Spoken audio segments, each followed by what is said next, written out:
Добро вечер и Божи благослов до сите слушатели кои што се разбира ќе не слушаат ова вечер. Се разбира емисијата, како што и минатиот пат кажав, насловена како глас на вистината. Затоа што Библијата зборува дека само Бог е вистината и од него само произлегува вистината. И видовме дека татко на лагата е ѓаволот. Потоа Библијата зборува дека сите оние кои што ја живеат вистината, ја познаваат вистината, всушност го познаваат Бог, затоа што, како што кажав, дека од Бог произлегува вистината. И нема друга вистина, освен Христовата вистина. Исус вели, вистина, вистина ви велам, јас сум патот, вистината и животот. И нема друг, освен нашиот Господ и Спасител Исус Христос. Истиот оне кој на Мојсе му се објави како јас сум оне кој сум, кој вечно живеам. Бог на Аврам, Бог на Исак и Бог на Јаков. Тој истиот Бог се утелотворува и доаѓа, се разбира, во личноста на Исуса Христа и ја зборува вистината за која што тој е дојден, Библијата вели, и за која што тој е роден на оваа земја. Ние минатата емисијата, како што кажав, насловена глас на вистината, зборувавме за верата.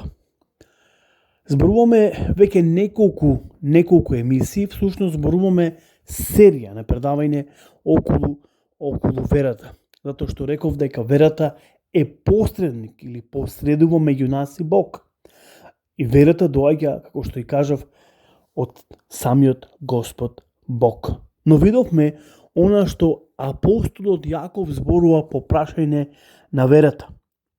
И видовме дека не само што верата има своји привилегии и квалификации, туку апостолот Јаков, кој беше инспириран од Светиот Дух, тој е всушност полубратот на Господ Исус Христос, кој се мисли дека според хронологијата, според некои историски извештаи, се мисли дека ова послание или ова писмо кој го пишува апостолот, се разбира, Јаков, е полубратот на Господ Исус Христос. И ова писмо е испратено до 12 растурени племиња кои што живеат раселено. И тој точно им зборува околу верата. Им кажува дека верата точно во Бога е еден скапосен бисер. И тој вели каква полза, браќа мои, ќе имаме ако некој рече дека има вера, ама нема дела. Или па може само преку верата да се спаси.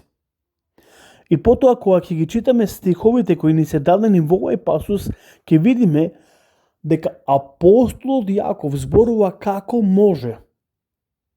може верата да стане совршена или зрела или делотворна во нашиот живот.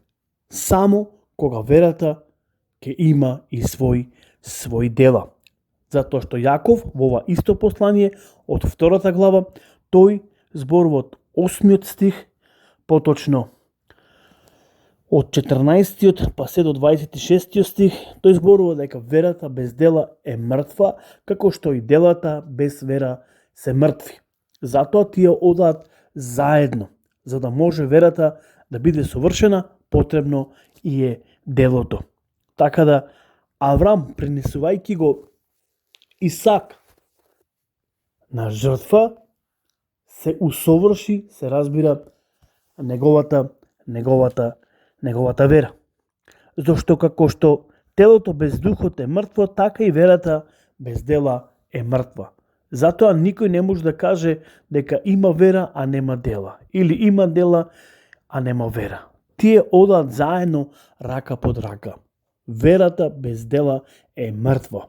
Затоа е многу важно да имаме не само вера, туку се разбира да имаме и дела. Сакам ова емисија да зборувам за Јахве Ире. Значи, сакам ова емисија да зборувам за Јахве Ире. Ако се сеќавате минатата емисија, ние зборувавме и читавме еден текст кој се наоѓа во првата книга на Мојсе, 22 глава, од 1 до 18 стих. И видовме како Аврам го носи својот син Исак со двајца своји слуги во местото Морија, каде треба да биде жртвуван или пренесен како жртва сепаленица. Но од друга страна, кога ќе го читаме текстот, ќе видиме како вели Библијата. Изеде Аврам дрва за жртва, му ги натовари на Исак, синот свој, и самиот тој изеде во своите раце огон и нож, па отида двајцата заедно. Тогаш му рече Исак на Аврам, на таткото свој: татко. А тој одговори: што е, синко? А тој рече: ете оган, ете дрва. А каде е јагнето за жртва? Аврам одговори: Бог ќе си прибави, синко, јагне за жртва. И обајцата го продолжија патот заедно. Иако Библијата ни кажува дека Аврам знаеше, ако го читаме и го, по горните стихови од самиот почеток на оваа глава, откриваат како Бог му зборува и тој му вели: земи го сега твојот син единец и принеси го за жртва во тоа место. И напоменавме дека за да верата биде совршена, мора да има и дело, затоа што вера без дела, како што реков, е мртво, како што телото без духот е мртво. И Аврам, без да знае како Бог ќе се погрижи, тој во знак на верата вели: Господ ќе се погрижи, синко. Јахве Ире.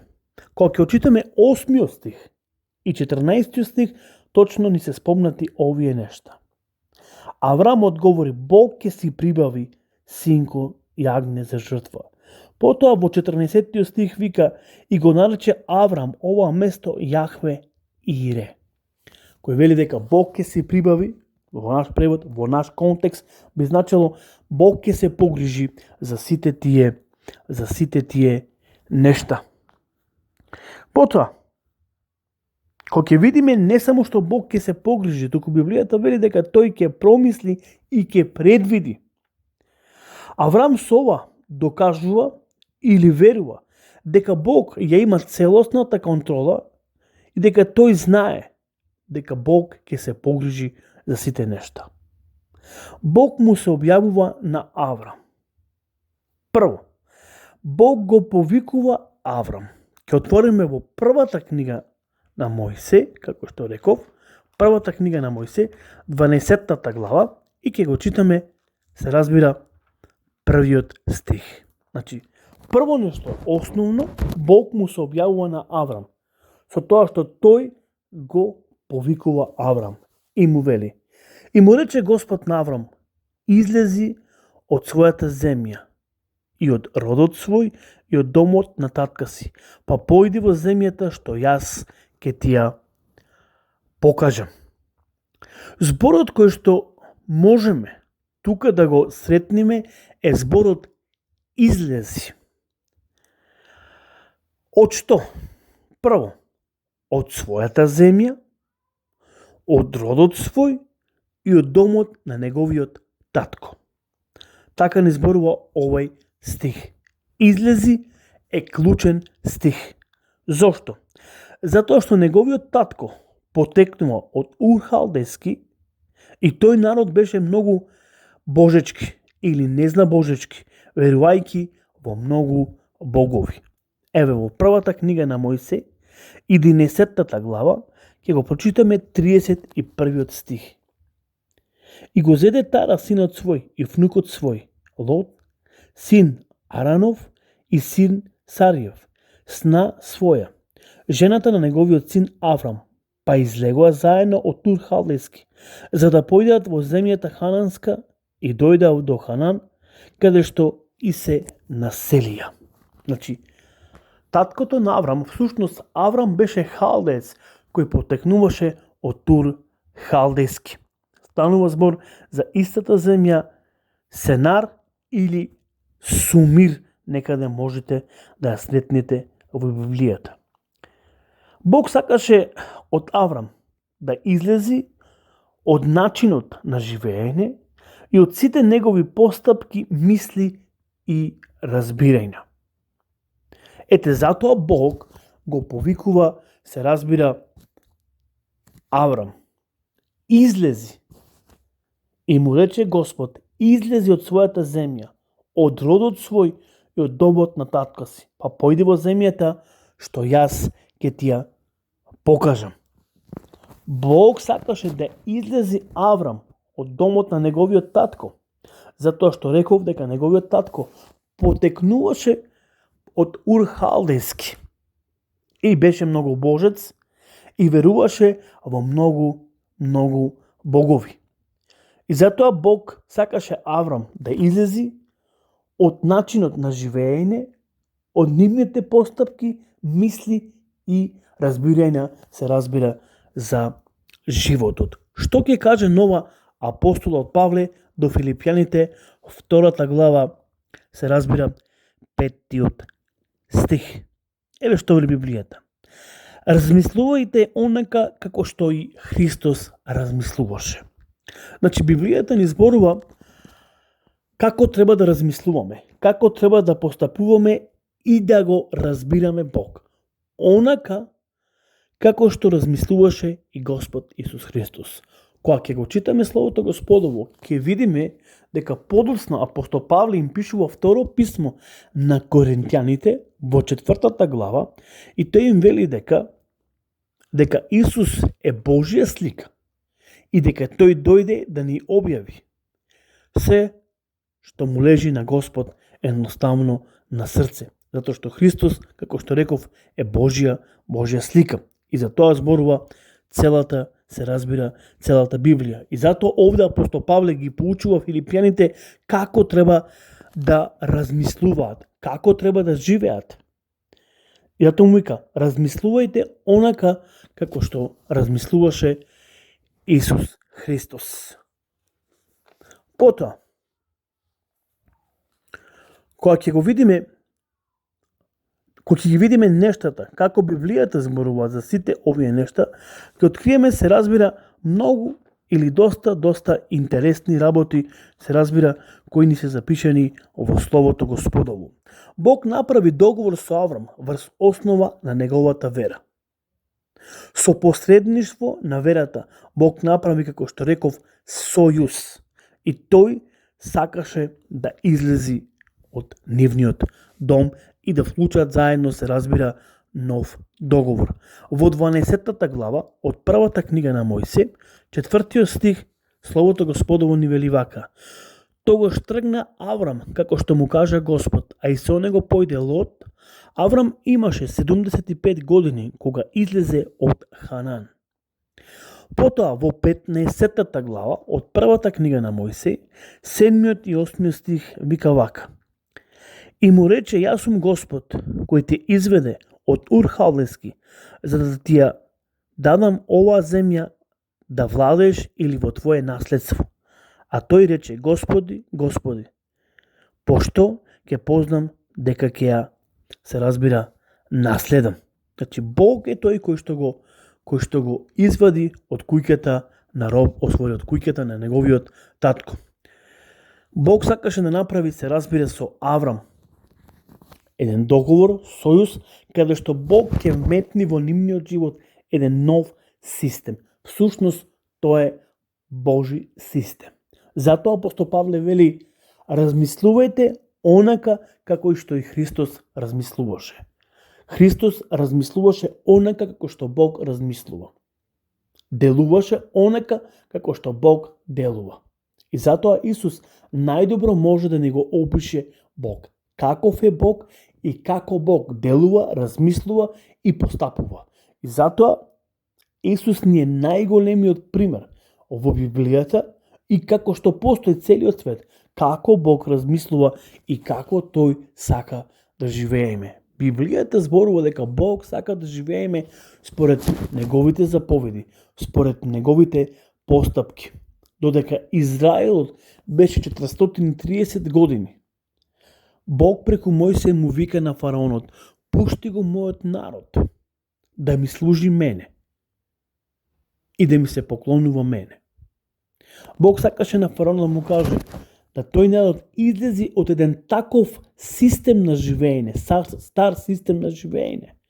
Бог сакаше да му даде свој систем на живеење, свој систем на разбирање на неговиот, се разбира, народ. Така да, за еден таков систем, Библијата ни зборува и таа изобилува со такви и такви совети.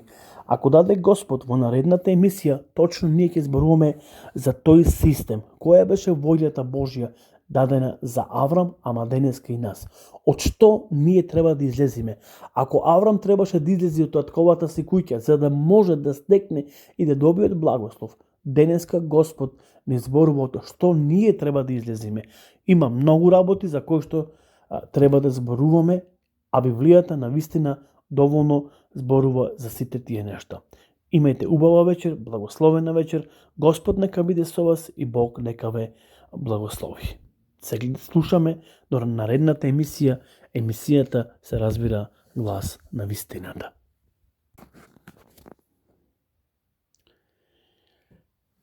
Добро вечер и Божи благослов до сите слушатели кои што се разбира ќе не слушаат ова вечер. Се разбира емисијата, како што и минатиот пат кажав, насловена како Глас на вистината. Затоа што Библијата зборува дека само Бог е вистината и од него само произлегува вистината. И видовме дека татко на лагата